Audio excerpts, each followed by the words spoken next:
Hello tout le monde, j'espère que vous allez bien, moi c'est nickel. Aujourd'hui on se retrouve pour le jour numéro 2 du défi, un jour une vidéo. Donc aujourd'hui je vais vous montrer comment prendre soin de votre reborn, qui est aussi en alternative si on peut dire ça, avec la vidéo d'hier où je vous ai présenté ce que c'était un reborn. Et je vous mets en fiche juste là. Donc je vous ai présenté ce que c'était un reborn et aujourd'hui je vais vous montrer comment prendre soin d'un reborn. Donc je vais vous montrer comment prendre soin d'un reborn en vinyle. Pour les silicones, ça sera dans une prochaine vidéo qui sera dans le mois bien sûr. Donc voilà, c'est parti. Bon, du coup, pour cette vidéo, j'ai pris Kilies. Hop, mon petit Kilies, donc qui est issu du kit Chase.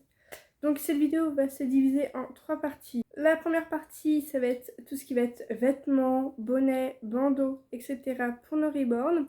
La deuxième partie, ça va être tout ce qui va être produits à éviter. Et la dernière partie, ça va être l'entretien du reborn en lui-même. Parlons des vêtements. Les vêtements de couleur foncée, donc noir, bleu foncé, donc tout ce qui va être foncé foncé, un peu comme le matelas, enfin bref, comme mon clac, ça va être à éviter. Pourquoi? Parce que quand on met par exemple un bonnet foncé, la couleur avec la chaleur peut se déteindre sur le bébé. Il y a une reborneuse française, si je ne me trompe pas, qui avait fait une vidéo comme ça sur un Saskia. Elle avait mis un bonnet, si je ne me trompe pas, ou un vêtement foncé, et ça avait laissé des taches sur son reborn, donc à éviter. Et je pense que depuis, tout le monde est au courant, sauf pour les personnes qui viennent de rejoindre dans cette passion. Mais bon, pour celles qui y sont déjà depuis quelques années, vous avez pu le savoir. Donc voilà, pareil pour les bodys. Même si les bodys, ça va être sur leur body à eux, parce que les ribbons ont un body donc, qui est de couleur chair. Ne pas mettre de body foncé. Pourquoi? Parce que même si ça va être un truc de... Même s'ils ont encore un tissu, la couleur foncée peut déteindre sur le tissu. Et là, leur body à eux est foutu. Voilà. Pareil, du coup, pas mettre de pull foncé, pas mettre de pantalon foncé, de chaussettes foncées, ni de poney foncé, parce que du coup, ça va, la peinture, enfin, la couleur du vêtement va déteindre sur la peinture. Et si vous voulez pas abîmer votre bébé, voilà, je vous conseille de faire ça.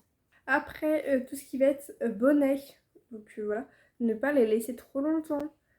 Les bandeaux, donc bonnet, bandeau, pareil, donc déjà à éviter et de les laisser trop longtemps. Ce qui va être pour les bébés avec un routing. Pour le moment, moi j'en ai pas de bébé à routing, j'ai que avec des cheveux peints.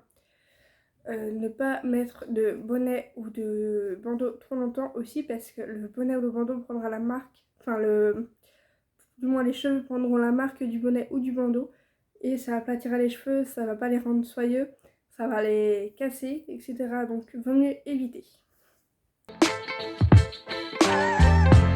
On passe à la deuxième étape, enfin deuxième phase entre guillemets.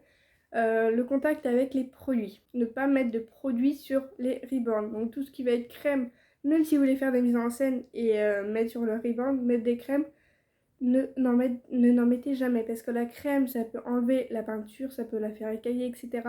Tout ce qui va être crème, eau, ne jamais mettre d'eau du coup sur vos reborn. Ça peut enlever la peinture, même s'il y a du vernis. Pareil pour tout ce qui va être produit pour cheveux, etc. Si vous avez un reborn avec des cheveux, un mohair, ne pas mettre du coup de produits à vif. Donc par exemple, moi j'ai ça, j'ai une eau coiffante. Une eau coiffante. Ne pas mettre ça directement sur le bébé. Vous mettez genre un quart de produit, vous mettez 3 quarts d'eau et vous aspergez le produit sur la brosse ou sur la brosse à dents. Et ne pas, si vous voulez mettre du parfum, si vous trouvez que votre bébé pue ou autre, qui a une odeur désagréable, ne pas mettre du coup de produit ou de parfum directement sur lui. Mettez-en loin.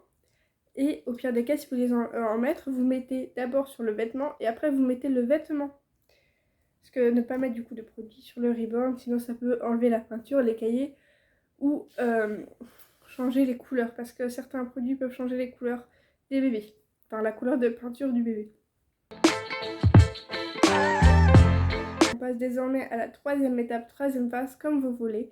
Comment prendre soin de son bébé en lui-même, donc l'entretien en lui-même. Donc c'est assez divers comme sujet, mais je vais essayer de tout dire. Niveau tétine, que je vois beaucoup de personnes mettre les mains sur la tétine et mettre directement sur le bébé. Alors, oui, je vous l'avoue, moi aussi je l'ai fait. Mais parce que là, je le fais en ce moment parce que je n'ai plus de sparadrap. toujours mettre un bout de sparadrap sur la tétine. Pourquoi? Parce que la bouche du bébé est du coup faite de peinture et l'aimant va attraper la peinture. Donc si vous mettez, alors moi du coup je vois que dans le reflet de la caméra, voilà, si vous mettez vos tétines comme ça, oui ça fait joli, mais le problème c'est que l'aimant va attirer la peinture et va enlever la peinture de vos bébés. Moi Kyliès il a déjà un peu moins de peinture au niveau de la pointe de sa bouche. Et du coup voilà, donc à éviter. Niveau poussière du bébé, vous avez plusieurs techniques, des recommandations. Si votre bébé prend la poussière, donc au niveau des coins d'œil, de la bouche, du nez, etc., des oreilles, prenez un plumeau comme ça, enfin un pinceau plumeau, moi j'appelle ça un pinceau plumeau, pour le dépoussiérer. Vous frottez délicatement, alors par contre je vois que dans le reflet de la caméra, vous frottez délicatement au niveau des yeux, etc. Et s'il y a des zones que vous n'arrivez pas à atteindre, vous prenez un coton-tige pour bébé. Pareil, le dépoussiérer pas trop souvent. Vous pouvez le dépoussiérer une fois par mois ou une fois toutes les 2 semaines. Et encore, ça c'est beaucoup. Mais une fois par mois, c'est très bien. Faut pas que votre bébé prenne trop la poussière, mais il faut pas trop le dépoussiérer non plus. Voilà. Après, du coup, ce qui va être pour cheveux, pour le produit, ça je vous ai déjà dit. Mais par contre, ce que je vous ai pas dit, hop là, c'est comment coiffer votre bébé. Alors, il y a différentes manières de le coiffer. Mais ce que je vous conseille absolument, c'est de le coiffer avec une brosse à dents.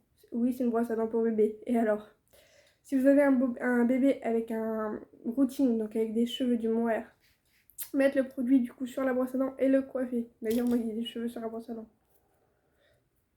Voilà.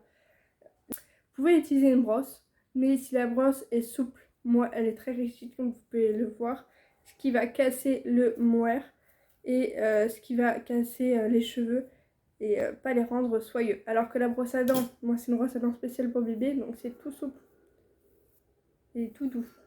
Donc ce qui va pas abîmer votre mohair, enfin moins abîmer votre mohair et le rendre plus soyeux.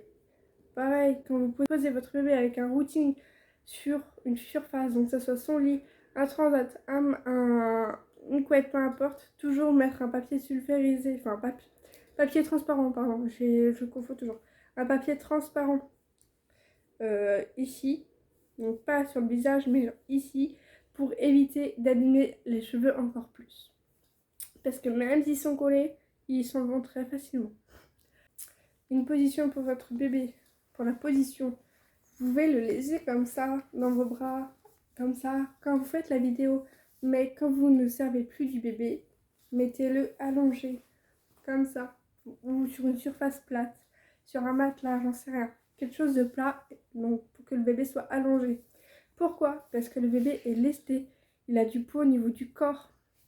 Si vous le laissez trop longtemps assis, tout le lestage, donc je vais vous montrer comment lester un bébé dans de prochaines vidéos, tout le lestage du bébé va tomber en bas, enfin ne sera plus comme avant, et ça sera beaucoup plus compliqué. Donc quand vous ne vous servez pas de votre bébé, allongez-le. Donc voilà, c'est la fin de cette vidéo, j'espère qu'elle vous aura plu. Je suis désolée si je n'ai pas été très claire, vous pouvez me redemander en privé si vous avez mal compris des choses ou autre. D'ici là, je vous souhaite du coup une bonne journée et je vous dis à demain dans une nouvelle vidéo.